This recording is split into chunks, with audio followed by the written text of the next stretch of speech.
I'm Tiger Height, and I'm here to make WWE Smackdown and Pro Wrestling majestic again. Overall, the show was pretty enjoyable. That one spot was absolutely terrifying, but we'll come into it.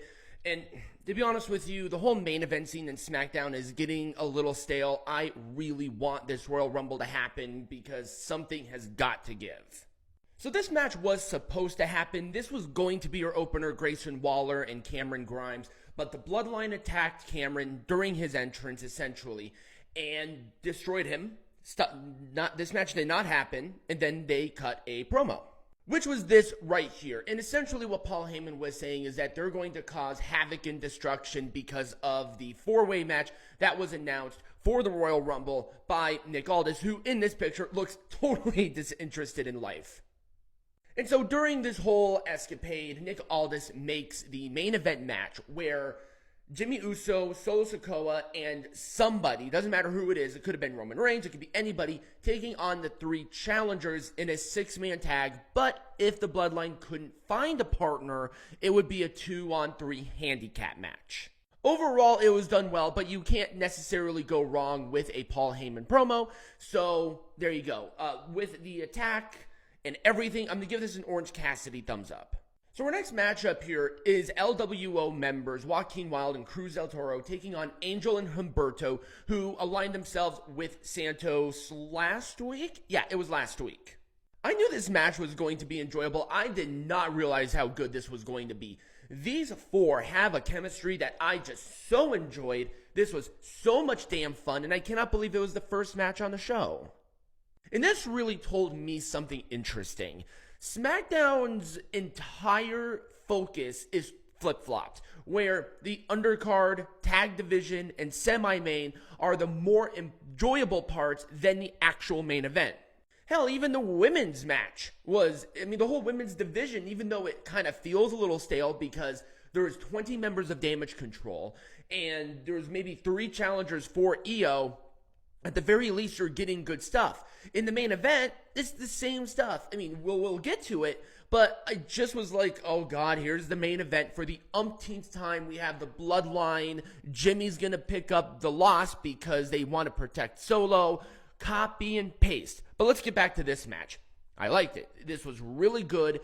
I wonder what they're going to be calling Santos Escobar's group. I have a couple of ideas. They could go back to Legado del Fantasma. I think Santos said the real Phantasma or something like that, and I kind of like that.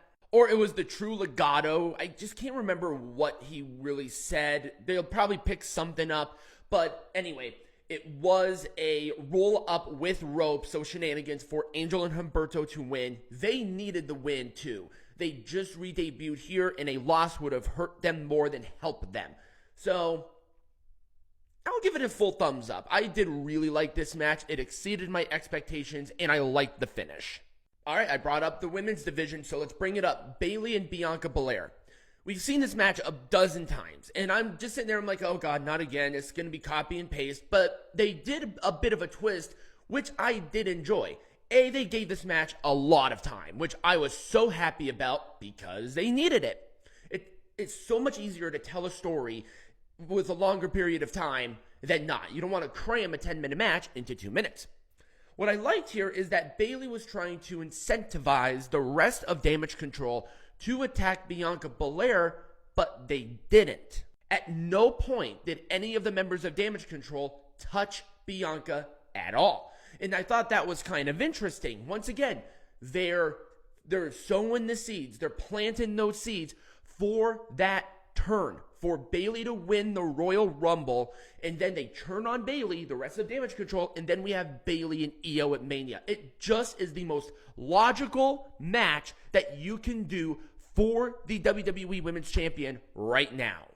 Anyway, it was KOD for Bianca to win. I really liked the match. The story told was good. They're continuing to tease the split, and I'm going to give this a full thumbs up with everything said in mind. All right, up next was Bobby Lashley and the Street Profits. No bones about it. No pop in circumstance. They're in the ring. They call out Karrion and AOP. And they have a name. The faction, Karrion Kross and AOP, have a name. The Final Testament. I love it. It goes so well with everything around their aura, their character work, even what they call themselves outside of it, where Karrion is the judger, the enforcers are Ankam and Razor, and then I can't remember what they called Paul Ellering, like the ultimate evil mastermind or something. So them being called the Last Testament is a really good name, super solid. But what about Bobby Lashley and the Street Profits? They've literally been together for months, and they still don't have an official faction name. I know I keep harking back on it, and you're like, Tiger High, does it necessarily matter that they have a name or not? It does. It establishes that unity. So them just being together all the time, it's a start. The look and appearance, the ring gear change, the theme song change, that's all well and good. But do you think the Hurt Business would be as impactful as the Hurt Business if they were just Cedric Alexander, Shelton Benjamin, Bobby Lashley, and MVP? Do you think that there would have been that much of an impact with the Hurt Business if they weren't called the Hurt Business? No, absolutely not. But let me know in the comments. Do you think that the name, like naming a faction, matters? Anyway, I like this segment overall. It was solid. It establishes this new rivalry. It establishes the new faction. And I'm just overall pleased with this, so it gets a full thumbs up. All right, we got to talk about it. I'm going to talk about more of the injury and the scare in a separate video because I think it's warranted.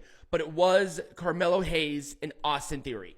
What happened in this was a total and complete accident. And I'm glad that we had the health update that they are both okay.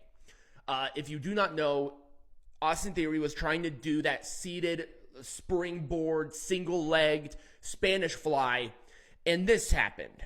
They landed like this, right on top of his damn head.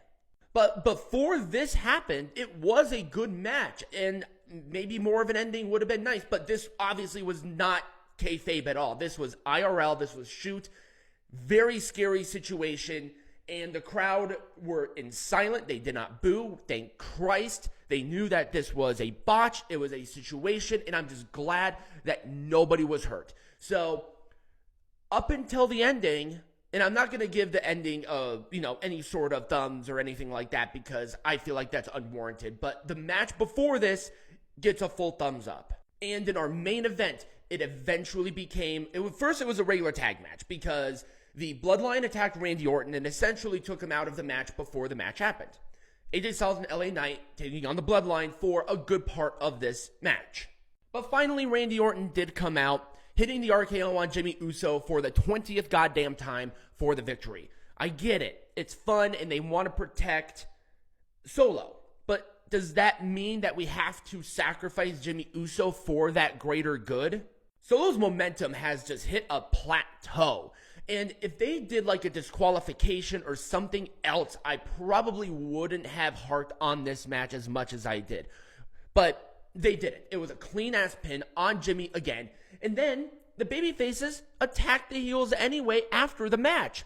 Did they have to win the match? I think it would have been more impactful with that disqualification because they already were beating them up anyway. I think that probably would have been better. Instead of a match, have it almost before, have the babyfaces run in and just beat the absolute snot out of the Bloodline. That would have been better. But they didn't do that. And I'm just not sure about you, but for me, Jimmy Uso's value as this singles competitor has pretty much hit the Mariana Trench as it relates to him being serious in any capacity, at least for me. I'll give it an Orange Cassidy thumbs up because of the post-match attack. And that was SmackDown. Let me know you thought about not only my review, but SmackDown in the comments down below or right over here next to me. Subscribe to the channel, become a patron. All of that great stuff will be in the bio or in the description, wherever you're watching this on. And as always, be majestic.